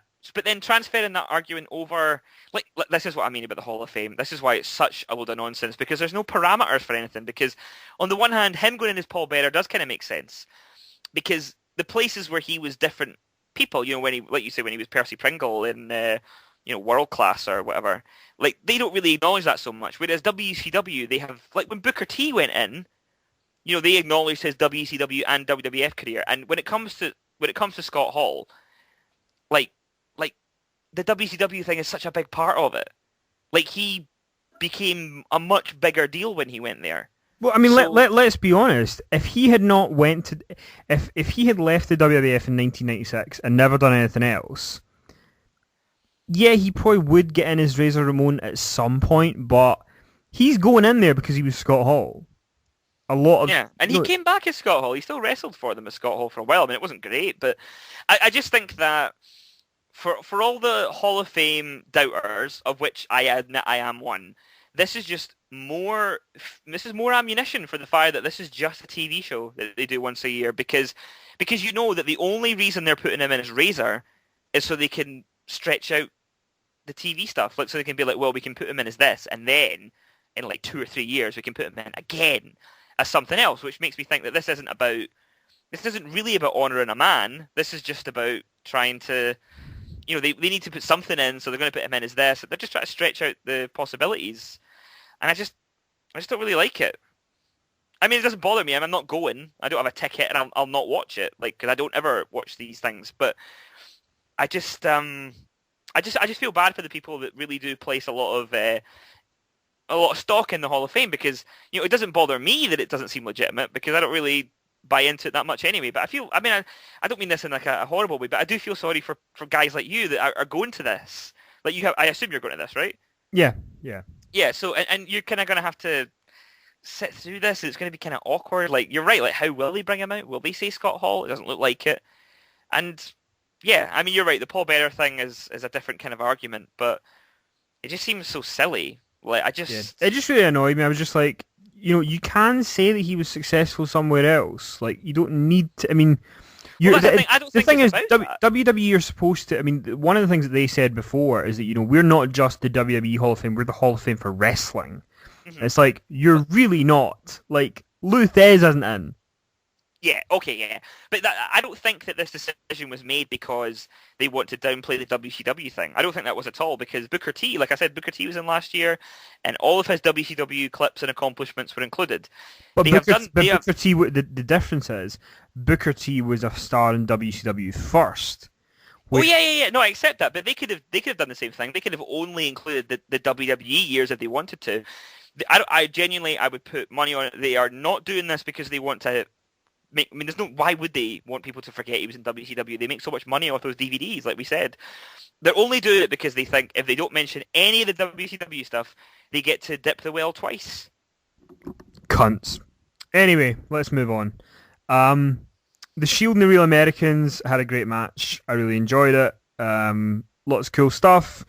Loved Rollins' suicide dive onto Cesaro that knocked him into the front row of the crowd. So yeah, it was really good. And then after the match, the Shield would end up triple powerbombing Cesaro through the commentators table, which was great. But then Robert's dreams came crashing down when Kane's pyro hit and Kane and the Outlaws came out. And in a very sort of understated manner, explained that it would be Kane and the Outlaws against the Shield at WrestleMania 30. And JBL, I guess, called it best, saying it will be the Shield against the Suits at WrestleMania. Were you as unenthused and angry about this as I would imagine you were? See, the thing is, I already knew it was going to happen, so it wasn't like it came out of nowhere, and I'm like, what? I just, That would have been more fun for me. Yeah, what? I just think that I find it hard because I need to stop being the wrestling guy when it comes to WrestleMania, which sounds crazy. I mean, it's in the fucking title, for God's sake. But I just think that at WrestleMania, you should showcase, the best athletic possibilities. And, the Shield will arguably have, they've had the best match on every pay-per-view since they debuted that they were on. Like, every time they've been on it, well, maybe not the best, there's been other great matches, but they never disappoint. They're always good, whether it's the six-man with the Wyatts, the very first six-man they had with Kane, Bryan, and Ryback, or the tag match they had with the Rhodes brothers. Like, they have tore it up. And then at WrestleMania, where they get a second chance, because they had one last year, they have a second chance. And this is kind of if they decide to split them. And you know what, to be honest, do you need to? Like, you can still push Reigns. Anyway, that's another argument for another time. We'll talk more about the Shield splitting when it actually fucking happens. This is their WrestleMania bow out. There is no chance they're going to be together in another year's time to do a six-man. So the crowning, six-man tag of their illustrious 18 months as the king of these matches is going to be against a couple of guys, who are just fucking old. Like, I mean, and to be fair, like, all of those guys are very talented in the ring, but isn't the thing that people say, like, Kane, he's really good for his age, and the New Age Outlaws, wow, they're really good considering they're pushing 50, and I just hope that it's good, but I just kind of think that they're putting the Shield at a disadvantage already, because they're putting them in there with a bunch of guys who maybe can't go as well as they can, and if they make that the story, then that's cool. And I assume that what the rumor mill is that the Outlaws actually asked to work with the Shield at WrestleMania, and so fuck. If that's true, then I hope that they're going to bring their A game. I mean, I really hope they lose. I would love the Outlaws to come to New Orleans and prove you wrong. Like, I'd love them to do it. I don't know if they will, but but then, you know what? It's not even so much about that. Like, that's not really my problem. Like, can the Outlaws work a good match still? Yeah, they can. Like, and it is a further age, but there's just a lot of guys that I think could have. I mean, I know this makes sense, but there's just other teams. There's just better performers that I would just like to see the Shield wrestle more. And it's not that they've not wrestled them a lot. I mean, but I mean, I know you're like the eternal optimistic person, like you're like Judy Garland in The Wizard of Oz, somewhere over the rainbow, when it comes to some of the decisions they're making for this pay-per-view. But like, is that really what you wanted to see? No, it's not. But to be honest, like they weren't going to give us the Shield and the Wyatts because they were putting Wyatt with Cena, and I think ultimately that's going to help Wyatt more. And based out of all the other options, this is probably the best one that they're going to come up with. Like, there's not really another story that's there that I can think of that would make any more sense.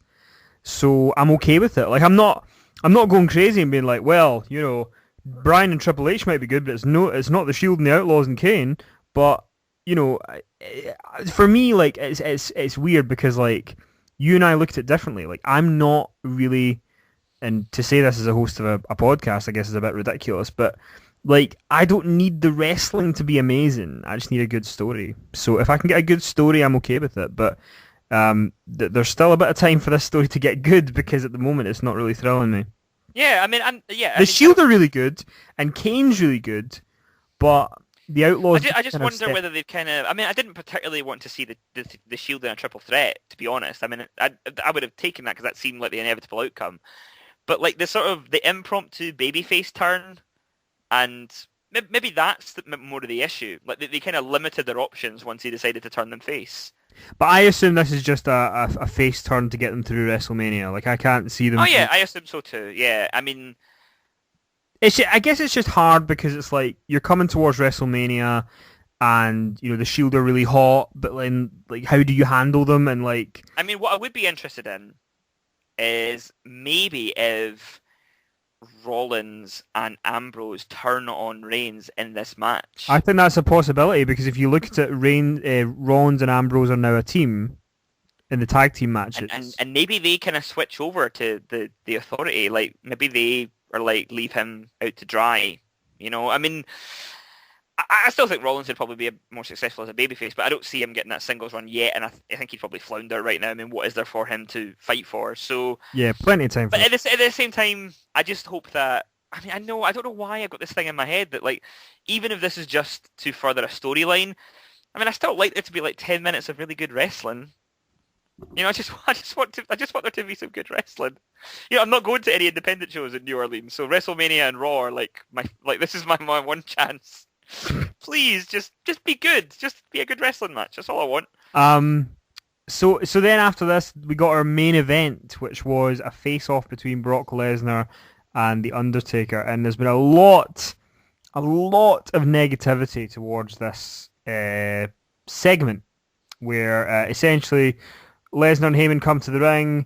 A casket is brought out with some druids. Lesnar opens the casket. There's nothing in it. He closes it over. And then it flips open, and Undertaker's in it, and Undertaker comes out, starts brawling with Lesnar, flings Lesnar over the top rope, and they have a kind of stare down to end the show. I've got a question for you. Okay. Okay, so I know some people have just shat on this segment completely, and I won't do that. I will say that this is kind of what Undertaker's been doing for years. You know, he's been doing it for 25 years. Druids, casket, is he in there? Oh, whoopsie, no, he's there. Haha. Like, we've seen the parlor tricks. Like, it's what he does. So, I don't think it was the best one he's ever done, you know, but it's decent. It was fine. I know some people were like, oh, you can see the curtain shaking when he was getting out the casket and all that kind of... I was like, oh, God, okay. It's not magic's greatest secrets revealed, although I did laugh at the Beast Incarnate being frightened by sleight of hand. But anyway, you know, Brock Lesnar, he's a big scary man, but he's very scared of magicians. Like, he doesn't like magic tricks. Magic tricks freak him out. And he was hilarious. Like, Brock's impromptu stuff, he just makes me laugh so much. Like, is this some kind of joke? And then when Heyman's trying to talk, and I don't know if Brock realised he was going to be on the mic, but he's just like, I'm out of here. Like, I just burst out laughing. It was so funny. He's, like, in a good way, though. I like it that he's, like, such a maniac, such a hothead. He's just like, I'm out of here. Fuck this. This is the only time when I wish it was okay to swear on Raw, because I think Lesnar would be gold. Fuck this. Fuck this. I'm out of here. So what was your question for me? Well, my question for you is this, and I guess, you know what, this could be applied to so many of the stories, and I am now, you'll be happy to hear, I'm getting to the point where I'm just trying to be excited about the fact that I am lucky enough that I get to go and see WrestleMania. Okay, so I'm just going to, at some point in the next few days, I imagine I'll just kind of chill the fuck out and stop being, you know, angry, you know, wrestling guy. I'm not going to be, you know, because sometimes you just want, like, you know, when, this is another stupid tangent, but like when Charlie Brooker had his TV show, like, sometimes he would be nice about things as well as moan like fuck all the time. And I don't want us to moan all the time. And I tend to do most of the moaning, so I'm going to try and stop after this.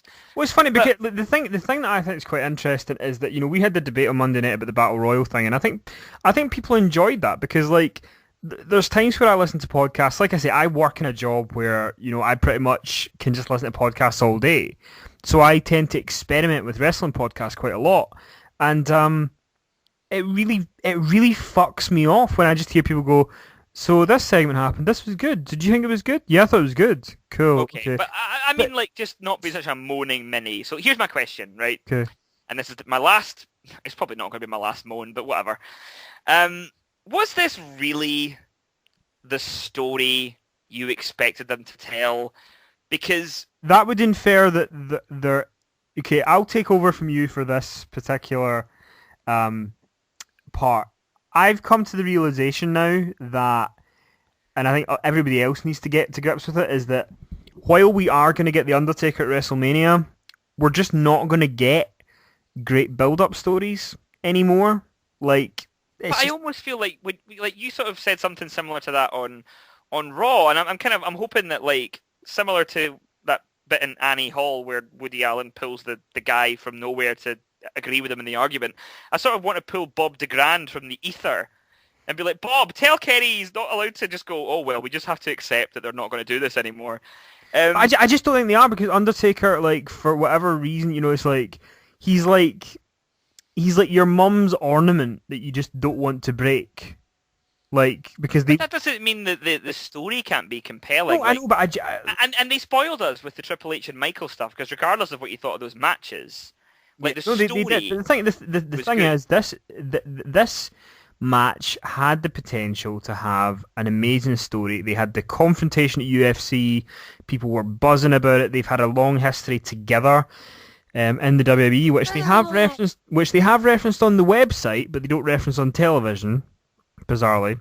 See, it's not that I wanted a complicated story, and I don't really want to see the UFC thing brought in, because Undertaker's a different. That was Mark Calloway at UFC. Like, the guy on TV is the spooky demon, whatever the fuck he is. But I just was looking at this kind of going, The story's bullshit. Well, it's not that it's bullshit. It's just the reverse. Like, why is Brock constantly getting his ass kicked? Like, I thought like this thing wrote itself. I didn't want a complicated story or a really, in-depth long one. I just figured that what this would be was the story would be the Undertaker's getting older, Brock Lesnar is a killer, and we'd see him hurt the Undertaker on the way to WrestleMania, not legitimately, and we would question whether or not the streak will be broken by a man who's so clearly the Undertaker's physical superior now, because Undertaker's aging.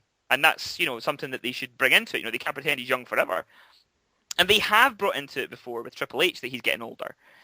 And instead, we basically got a story where the Beast Incarnate is afraid of a 47-year-old man in eyeliner and is constantly getting his ass kicked. Now, I know there's one more Raw, and I presume that if they have a confrontation next week that Brock will best him.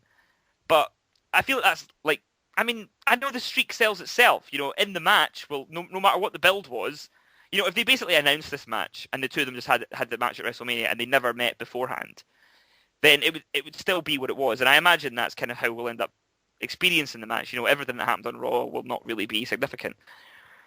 But, like, the way that they're just booking it in a really strange way. Like, I just, I know we're not meant to believe that, well, we know that Undertaker's going to win, right? Because the streak will never end. But you're not even making me doubt it. Like, I'm sure they'll make me doubt it in the match.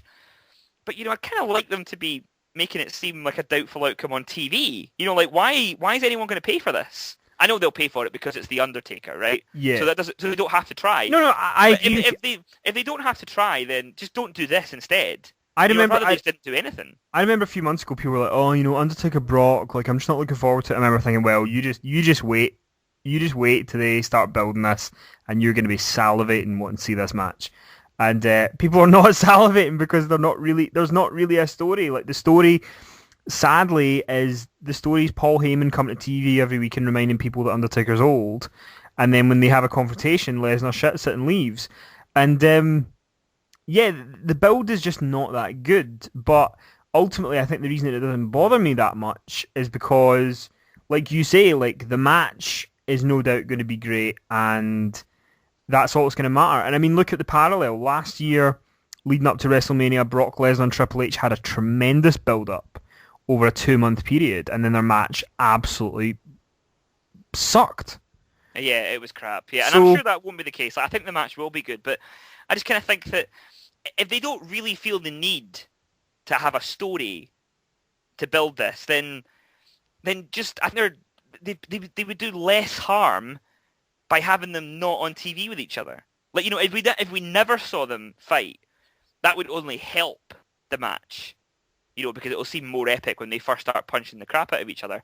But right now, all we've really seen is Undertaker bitch him out like twice, and Lesnar looking like he's absolutely terrified of him, which I get, you know, but he's not Yokozuna, you know, he's not Kamala even, like he's not meant to be that scared of him. It's just not the story. I mean, like yeah, you know what, the match will probably be great and that'll be fine. But I just kind of, I think we might always look back on this, and you know, something else might happen next week. But I kind of feel that the very last Raw is almost. It's almost too late to do a sort of Undertaker is brutalized by Lesnar. You know, that kind of should have happened last night or a few weeks ago. I'm just really surprised. I'm not annoyed, you know, because like we said, the match will be what it was, no matter what happens. But I'm just surprised that this is how they've chosen to present these two performers in the lead up to this match. I'm surprised they've made Brock look so weak. When surely the drama every year is, you know, the Undertaker might lose. Whereas right now, if you don't follow it, you know, with all your knowledge, insider knowledge, if you just follow it as a TV show, then right now there is no chance Brock Lesnar can beat him in the world of the story, because you know, why would anyone even be worried that Brock will fight him, that Brock will beat him? Because every time Undertaker turns up, Brock Lesnar runs away. Yeah, no, I agree with everything you're saying. I don't have any. I think the build is pretty. It's not even average. Like, it's just not very good. Like, No, I just don't get it. And I like Brock Lesnar's new T-shirt. yeah, it's pretty cool. But you know, a T-shirt does not a match make. Yeah, well, the thing is, if you have a T-shirt that says "Eat, Sleep, Conquer the Streak," then if you want anyone to buy that, then you need to sort of convince me the guy that wears that T-shirt actually believes he can do it. Because pretty much And Brock Lesnar does not seem like a man that thinks he can beat the Undertaker. No, the T-shirt should be "Eat, Sleep, Run like a bitch." Like, that's essentially. Like, I know that Brock's thing is he's meant to be a big bully, but I also kind of would quite like to see him. I mean, you know what? I'm saying all this. I'm sure on Raw on Monday he'll probably kick the Undertaker's ass because they need some footage of Brock beating him for the video package, right? But it just, I didn't hate this. I wasn't screaming at my TV or anything that this was bad. I'm just genuinely surprised that they've decided to present him this way. But then, haven't we been saying about that? Haven't we been saying that about Brock since he came back? That like we're always kind of surprised how they don't often present him as the unstoppable machine, or like they do against people that he's never going to fight on pay-per-view. Yeah, exactly. Well, it's funny because at one point I thought they were going to do something quite clever where, you know, Brock had looked in the casket and there was nothing there, and then he started walking up the ramp, and I thought, wouldn't it be quite cool if Undertaker was one of the druids? Oh yeah, okay. So I thought that was where they were going. I think what it was is because they put it in the main event slot, I think I just over-expected what they were going to do. Like, yeah. I just felt quite underwhelmed by the end of it. And I guess I just thought that this is Brock's turn. You know, I was I mean, I think I said it at the time, I was really surprised that Undertaker chokeslammed him through that table to kick this thing off. Like, I was just surprised to see that. Because, you know, weren't the thing is, you don't better because Undertaker was kind of went into them and you thought he was physically not in it? Well, the thing is, you don't need to convince us that the Undertaker is unstoppable. You know, he's 21-0. Like, you know, that story is fine. Like, you need to convince us that Brock Lesnar's got a chance to beat him, and I get that it's becoming increasingly more and more difficult to do that and to make that. But how is it difficult when you look at Brock Lesnar? Like, the thing is, just look at that guy, right, and then tell me why do I not believe that he could win this match in the story? Part of it is that the Undertaker is so fragile as a talent that they just don't want to risk injuring him by doing. He doesn't have to do anything too crazy, you know. But I'm just confused. Yeah, I think no physical interaction would have been better than this. Because, you know, I mean, I'm not getting too upset about it because I know that ultimately it will make a difference because they will have. Because they're so good at this, they will engineer so many false finishes in that match that you'll believe during the match that Brock can beat him. But you know what's funny? I just always figured the story would be that this is the Undertaker's biggest physical challenge in years, and so far he's just throwing him around like a ragdoll. But the interesting thing is, for the first time in, I can't even remember the last time actually, is that the match for me that the false finishes could even be better than that are Bryan and Triple H, because it's not just, if Daniel Bryan pins him here, he gets in the title match. Oh yeah, like I think that given the way the fans are, I imagine that Bray and Cena and anything involving Bryan and Taker and Lesnar will all be, quite big, and that's great. Like I think they will. There isn't really for the first time in a long time. This is not a one-match show. I think people are emotionally invested in at least 3 matches, and the Bray Cena thing is pretty much. It'll just be the older fans that really just want to see Bray Wyatt beat him. But that's enough. That's enough to get a good crowd going. So I'm looking forward to that. I'm not annoyed by this Raw. I'm just surprised that some of the choices they made just seemed a little bit weird. But I guess WWE, isn't it? Yeah, it is, and it'll be like you say, it'll be engineered to look back that it was a great match and the build won't matter. But yeah, I thought it was an okay Raw. I think because going into it there was so many sort of big players going to be on it, I kind of maybe expect a little bit more from it than I got.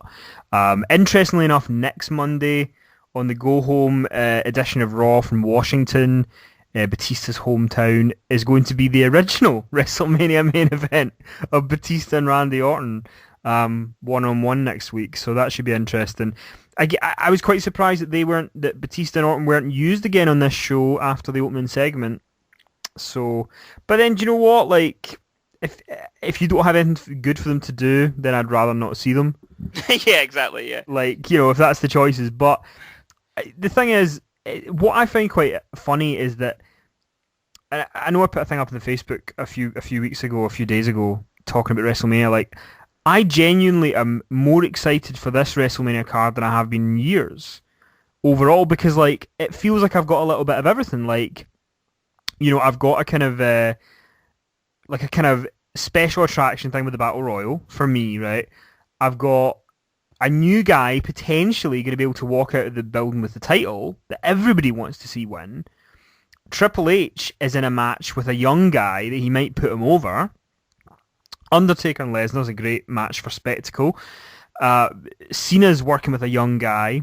There's new guys on the show with the Shield and the Real Americans, and I just think they're in a really good place compared to where they were 12 months ago or 18 months ago, and people just seem to be really down on it. And my response to that is I just don't. And I'm not being the eternal optimist, but like if you look at this WrestleMania card, and you do not like any of it, then I just don't think this company's ever going to be for you. Like, this is going to be the type of show that they're going to present, and this is, I don't know what I just don't know. I guess I don't know what people are wanting that they're not getting delivered to. Yeah, I don't think you need to come to their defense quite so much. I think you need to sort of just bypass that. People are going to complain no matter what. But that's fine. People are gonna keep watching and keep complaining for years. So no, I know that. I think what it is, I'm very curious because nobody ever does it, which really bugs me. Like, see if people say, oh, WrestleMania looks shit this year. That's totally fine. But I'm just intrigued as to what these people want to see instead. Like, because nobody ever comes out and says, oh, I'd rather see this, I'd rather see that. Like, what is it that people want to see that they're not getting? I'm just intrigued. But I don't know if we'll find out at some point. If you're listening to this and you're one of the people that you really don't like the WrestleMania card, you think it's kind of rubbish, like what would you rather see at WrestleMania? Yeah, I just think that's it's an awkward question to ask, because you're asking them to fantasy book a WrestleMania card, which not many people can do. Most people just pair things together and it doesn't make any sense. Like most of the fantasy cards are just ridiculous. But that's a little bit, some people don't like, a telly show or a film or something, and it's, it's not like, well, what would you do instead? I don't think that's always the question. It's not about the fan, I don't know. I think when people say that, like when you say that, you sound like you're one of the guys writing the damn thing. What will you do? Let's see you do better. No. It's not that. It's just as a fan, I'm always intrigued by other people's opinions. Like I'm always intrigued by people who are down on stuff that that, to me they're going in the right direction with the guys like the Shield and the Wyatts and things like that. And I'm just intrigued by people who are not enjoying that of what they'd like to see. I'm just curious. Is it like they would rather see guys like Cesaro in the spots? Is that what it is? I don't know. I'm just intrigued. I'm just babbling out loud. But I thought this episode of Raw was decent. It wasn't. No, it actually wasn't decent. It was okay. It was like 4.5, 5 out of 10. I don't even know. Yeah, and we've spent far too long talking about it, so I think it's time to sign off. Indeed. So thank you for listening, and we will see you next Monday night for a go home edition of Monday Night Raw of Inside the Ropes before WrestleMania. Robert, have you got anything you'd like to say to sign us off? Nah.